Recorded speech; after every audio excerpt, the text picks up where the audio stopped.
Hello everyone. This is my video and I'm going to attempt to explain how my PowerPoint game works. And hopefully it behaves. PowerPoint is not the greatest sort of system to make a video game type of thing, but it was the best I could do. I'm not a programmer by any means and I'm decent at PowerPoint, so I made a PowerPoint into what the students at least think looks like a video game. A very basic video game where they can, well, do some math warm-ups, or any sort of warm-ups, really. It could be used for any subject. But we do these sorts of things once a week, and the kids really like them because it just puts a different sort of twist on the same old math stuff or the same old morning warm-ups before class starts. At the moment I call it Battles in Mathematics, or sometimes I call it Champions of Mathland, or Random Encounter Friday. I got the basic idea from another teacher that was doing a gamification sort of system. And I thought, man, wouldn't it be cool to actually have a game where the students had to battle a math monster or something? Anyway, this is what it is. It's pretty fun. We'll go with that.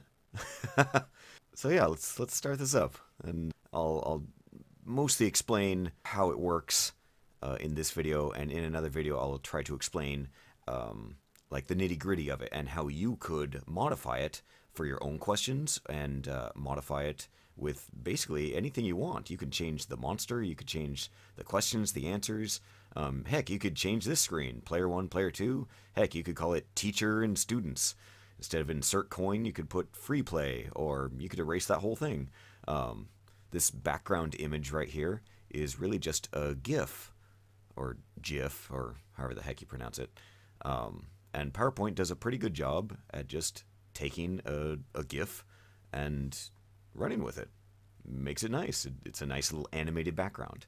Anyway, here's how it plays. This is the start screen, and it's one of the screens that you need to click to get started. You can click anywhere, and it will move on to the next screen, and then an automatic sort of system of screens will go ahead. So this is just one click.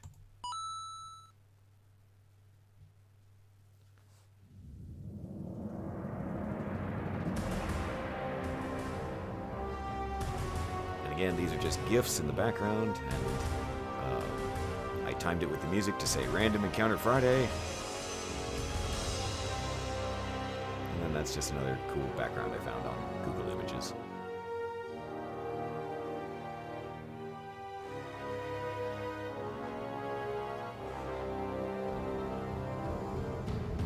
Alright, so through that whole thing I did not click anything. I just let it run, and this is actually the fourth screen, and here's where you have to actually press a button. Press start, so you have to move your mouse and press the start button. Get ready for the next battle. And of course, this isn't really loading. It's just, you know, video games load. I thought it was a fun addition.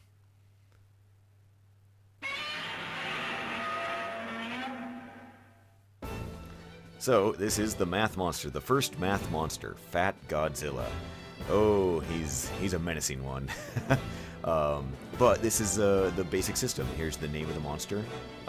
He has 3 hit points, HP for hit points, and then there's a time bar down there, which times the questions that the students will get. Over here is where we attack, and there's 3 attacks. Attack 1, Attack 2, and Attack 3. This represents the 3 questions that this warm-up has, and naturally we want to start with Attack 1. Now some students, of course, will ask, can we just run? Sure, if you click run, this is what happens. No, a math champion never runs. So, just an added little fun addition, because, you know, this is supposed to look like one of the old school role-playing games, like Final Fantasy or Dragon Warrior or something like that. Anyway, so let's start with Attack 1. So this is where you would actually have to click on the 1. You don't want to click on 2 or 3 because then the game will think that you missed question 1, as in it will count it wrong. So we always want to start with Attack 1. Let's try that again, you glitchy, awful thing. like I said, PowerPoint makes me scream at times. It's got issues. Every once in a while. It usually doesn't happen like that, but for some reason on my home computer here, it just does that weird little text glitch. No matter, I could restart it and try it again. Here we go. So question 1, find the GCF of 32 and 48. So the timer down here, this bar, will slowly fill up, and after 2 minutes, we'll hit the ending point. And that's the usual limit that I give my students, is about 2 minutes to answer any of these questions. I leave these questions open for mostly the class in general. You could, of course, pick 1 or 3 students to answer this, and then take the one that is actually the correct answer. When they give the correct answer, or if you just do it, 1 or 3 students and they give several answers, to reveal the answer, you go and you click the answer word. As you can tell, the arrow becomes a hand, and that means that you can click it, and then something will happen. So in this case, the answer will pop up, and it's 16. 16 is the greatest common factor of 32 and 48. So if they made the correct answer, then that's a hit. You hit the monster, and we will begin to defeat it. If they didn't get it, then you would click miss, and miss will bring you back to the original starting screen, and it will assume that, well, question 1 is done, and you're on to question 2. But we got it. Let's say we got it. We got 16, and we click hit. So that'll bring us to the next screen, which shows the sword slashing Fat Godzilla, and then his life bar goes down some, right there, and now he's got 2 out of 3 hit points. He doesn't like that, so he yells, and yeah, so he's got 2 out of 3 hit points, and we want to get him to 0, of course, to defeat him. I also made the picture dim a bit, which is a pretty easy process, and again, I'll go over that in another video. So, question 1 is done, so it's dimmed out a little bit, and now it's time for question 2. And it glitched again. How nice. Oh, okay, that's just great. That's just great. Okay, here's question 2. Yes. Here's question 2. And of course, because it glitched out, the music doesn't start again, because that was on the first one. This has turned out to be a great video. I apologize, everyone. Question 2. Nope, I clicked the wrong one. Okay, hopefully I can edit that. Hopefully I can edit that out and I can look a lot cooler than I am right now. Okay, question 2. Write a fraction equivalent to 3/12. So, of course, there's an infinite amount of answers for this one. You know, I'd have several answers, and many of them can be right. So let's say that I was once again told the right answer from my students, and one of them told me 1/4, and someone else told me 6/24, or 31/20, or whatever the heck. And that's a hit. Sword pops up again. The life bar here goes down further, and now he only has 1 hit point. 1 out of 3 hit points. He dims even more in classic video game fashion. And now we do the final question. I always try to make the final question a big one, like a story problem or something that really makes the students try to pull the math out of a more real-life situation. Question 3. A group of 10 people are going to play ball. 4 will play basketball, half as many will play baseball, and the rest will play soccer. How many are playing soccer? Well, by the way, this is a 5th grade level question, and most of this PowerPoint was on 5th grade level. I teach 5th through 8th grade, and it's pretty easy to change the questions, luckily.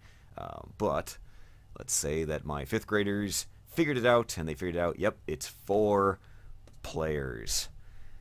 And so that is a hit.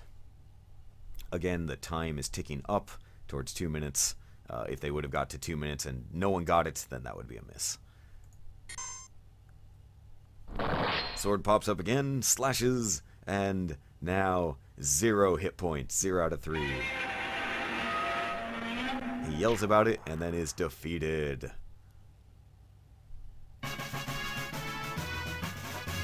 And then we got the classic Final Fantasy Victory fanfare. And then, of course, until next time. You can put any sort of message there. I don't know why I put until next time. I guess because I was expecting to make a lot more of these, which of course I did. This was my very first one, and I've been modifying it for a couple years now. You know, trying to rework it to feedback that my students have been giving me, and, you know, my own ideas that have been popping up. But this right here, if you click it, will end the PowerPoint. Or restart it. Okay, that's weird. Shouldn't restart it. I'll just hit escape. So yeah, that's the basics of this PowerPoint. I wasn't expecting this video to be this long. I was hoping to make it around 5 minutes, and I failed. So I'm going to try to edit this down a little bit. Hopefully that will help it. And that's the basics of the battles in mathematics, or the Random Encounter Friday. And there's all sorts of things that PowerPoint can actually do that make it look like a video game. And so, again, my students really enjoy this. I hope your students do too, and I will try to get into some of the basics of how to change things up to your heart's content, and you can make these into your own. So thank you very much for watching. I hope this wasn't too painful. I'm no YouTuber. I am not really versed at making videos, and so I can't imagine this was terribly professional, but hopefully it got the point across and got to show you what this PowerPoint is about, and why you might want it or not want it. Anyway, thank you much, and until next time.